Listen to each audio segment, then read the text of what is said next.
আসসালামু আলাইকুম, সবাই কেমন আছেন? আশা করছি সবাই ভালো আছেন। আমি টিকটক সেরকম একটা দেখি না, বা টিকটকে কে কি করতেছে না করতেছে সেটা নিয়ে মাথা ঘামাই না। ফেসবুক, ইউটিউব, এখানে অনেক সময় দেখা যায় কি এমন এমন ভিডিও চলে আসে যেগুলো আমরা না চাইতেই দেখি। আর কিছু কিছু বিষয় তো আমরা অটোমেটিক্যালি ভাইরাল করে ফেলি।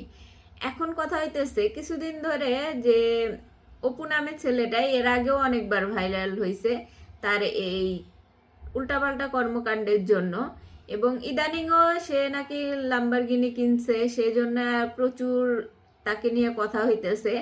অনেকে বলতেছে পড়াশোনা করার চেয়ে টিকটক বানানোই মনে হয় বেটার, মানে টাকা কামানোর জন্য। তো একটা জিনিস খেয়াল করেন যে এই যে যারা টিকটক করে বা ফেসবুক, ইউটিউবে যারা কাজ করে তারা কিন্তু রাতারাতি ভাইরাল হয় না। প্রথমত হইতেছে এটা রাতারাতি কিন্তু ভাইরাল হয় না। এই যে ছেলেটাকে নিয়ে এত কথা হইতেছে, এত ভাইরাল হইতেছে, সবাই মনে করতেছে যে টিকটক করলেই তো টাকা, টিকটক করলেই তো লাখ লাখ টাকা ইনকাম করা যায়। কিন্তু একটা জিনিস খেয়াল করেন, এটা থেকে কিন্তু অনেকে এটা শুরুও করে দিতেছে যে আসলেই মনে হয় যে টিকটক থেকে অনেক টাকা ইনকাম করা যাবে। আপনারা যারা এই এই ধারণা নিয়ে বসে আছেন যে হয়তো এত টাকা কিভাবে ইনকাম করতেছে, বা এই এই টাকাগুলো এই টিকটকে মনে হয় ভিডিও বানাইলেই পাওয়া যাবে, একটা জিনিস খেয়াল করেন, যারা টিকটক বানায় বা যারা ভাইরাল হয়েছে ইতিমধ্যে, তারা কি কেউ কোনো ভালো কাজ করে ভাইরাল হয়েছে? সবাই উল্টাপাল্টা খারাপ কাজ করেই ভালো হয়েছে। খারাপ কাজ করুক বা উল্টাপাল্টা ভিডিও বানাক, ট্রলের শিকার হোক, এরকম করেই তারা এরকম ভাইরাল হয়েছে। এখন এরকম কারা বানাইছে? আপনারাই বানাইছেন, আমরাই বানাইছি। এখন নাম ধরে ধরে যদি বলি তাদের প্রমোশন হয়ে যাবে ফ্রিতে। তো ফ্রিতে প্রমোশন করার দরকার নাই। আমি মূলত এরকম ভিডিও খুব কমই বানাই, ব্যক্তি যে এইসব ফালতু লোকদের নিয়ে ভিডিও বানানো। তারপরেও আমি এই ভিডিওটা এই জন্যই বানাইতেছি যে যারা ধারণা করেন যে ফেসবুকে ভিডিও বানালেই ভাইরাল টাকা, আর এই টিকটকে ভিডিও বানাইলেই টাকা আসবে। আসলে আপনারা একটা জিনিস খেয়াল করেন, যারা যারা ভাইরাল হয়েছে বেশিরভাগই ট্রলের শিকার হয়ে ভাইরাল হয়েছে।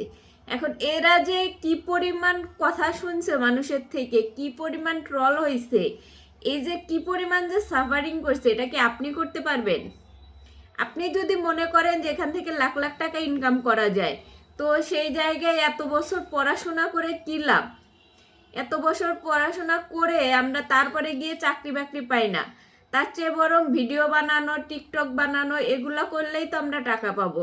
তাহলে এত খরচ করে, টাকা পয়সা খরচ করে তো লেখাপড়া করার দরকার নাই। কিন্তু একটা জিনিস খেয়াল করেন, যারা এই সমস্ত টিকটক বানায় বা ভিডিও বানায়, তারা কিন্তু বেশিরভাগই এমন এমন ট্রলের শিকার হয় যে এমন এমন কথা শুনে যেগুলো আপনার পক্ষে শোনা সম্ভব কিনা। আপনি এগুলো কথা সহ্য করার মতো আপনার এবিলিটি আছে কিনা, মন মানসিকতা আছে কিনা? আপনি কি পারবেন ওদের মতো এত কথা শুনে, এত ট্রল শুনে তারপরে গিয়ে এই ভিডিওগুলো কন্টিনিউ করে যাওয়া? এত কথার পরেও যে তাদের মেন্টালিটি এতটা স্ট্রং করে রাখছে যে কে কি বললো না বললো ওটা দেখার বিষয় না, কিন্তু সবাই এই জিনিসটা নিতে পারে না। সবাই কিন্তু এই জিনিসটা সহজভাবে নিতে পারে না যে আপনাকে একজন ট্রল করলো, বাজে কথা বললো, তারপরেও আপনি বেহায়ার মতো সেগুলো করেই যাইতেছেন। এই বেহায়াপনা কিন্তু সবাই পারে না। ধরেন যে হিরো আলম যে এত ট্রলের শিকার হয়েছে, তারপরেও সে যে টিকে আছে, সেই জন্যই সে হিরো আলম। আপনি কিন্তু তার অবস্থান থেকে বুঝতে পারতেছেন না যে তার উপর দিয়ে কি কি চলে যাইতেছে বা চলে গেছে। আপনি কিন্তু এগুলো সহ্য করতে পারবেন না। আপনি যদি এগুলো সহ্য করতে পারেন, তাহলে আপনি টিকটক ভিডিও বানান, যে কোনো ভিডিও বানান, আপনি সফল হইতে পারবেন। সমস্যা নাই, উল্টা পাল্টা যেটা মনে চায় ওটাই করতে পারবেন, আপনার কোনো সমস্যাই হবে না। আর যদি আপনি এই সমস্ত গালিগালাজ, এই সমস্ত ট্রলের শিকার হয়ে যদি মেন্টালি ঠিক না থাকতে পারেন, আপনার দরকার নেই ভিডিও বানান, আপনি পারবেন না।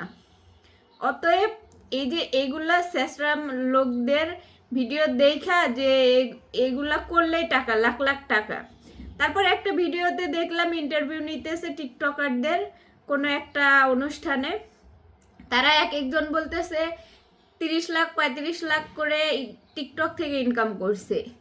তাদের আইডি ঘেটে দেখেন যে তাদের আইডিতে প্রচুর গালি, শুধু গালি আর গালি, কারণ তারা উল্টাপাল্টা কাজ করেই ভাইরাল হয়েছে। তারা এই সমস্ত বাজে, মানে কি বলবো, যে সেলিব্রিটি হওয়ার জন্য তারা যা করা লাগে, যে সমস্ত উল্টাপাল্টা ভিডিও বানানো লাগে সেগুলাই বানাইতেছে। তো এই জন্য আপনার মেন্টালিটি যদি এরকম না হয়, শুধু শুধু এদের দেখে জ্বলে আপনার লাভ নাই, কারণ আপনি পারবেন না এদের মতো ট্রলের শিকার হয়ে টিকে থাকতে। অতএব এই যে যারাই এদের লাম্বরগিনি কিনুক, দুবাই গিয়ে ঘুরুক, যেটাই করুক না কেন, বাড়ি করুক গাড়ি করুক, আপনি যদি সেটা না পারেন সেটা আপনার করার দরকার নাই। আর যদি আপনি পারেন তাহলে সেটা করতে পারেন, যে কাজটা আপনি পারেন। আপনি পড়াশোনার পাশাপাশি এটা করেন, কিন্তু পড়াশোনা বাদ দিয়ে এই সমস্ত টিকটকারদের ভিডিও দেখে তাদের মতো হইতে চায়েন না, হইতে পারবেন না। এর মধ্যে অনেকেই আছে দেখেন সুইসাইড অ্যাটেম্প করে ফেলছে, অনেকেই আছে দেখেন মানে এমন ডিপ্রেশনে চলে গেছে তারা আর ফোন ইউজ করতেছে না। তো অতএব যাই করবেন ভেবে চিন্তে করবেন। সবার আগে লেখাপড়া করেন, পাশাপাশি যদি কিছু করতে পারেন সেটা করেন, তবে সেটা শালীনভাবে। তো সবাই ভালো থাকেন, সুস্থ থাকেন, আল্লাহ হাফেজ।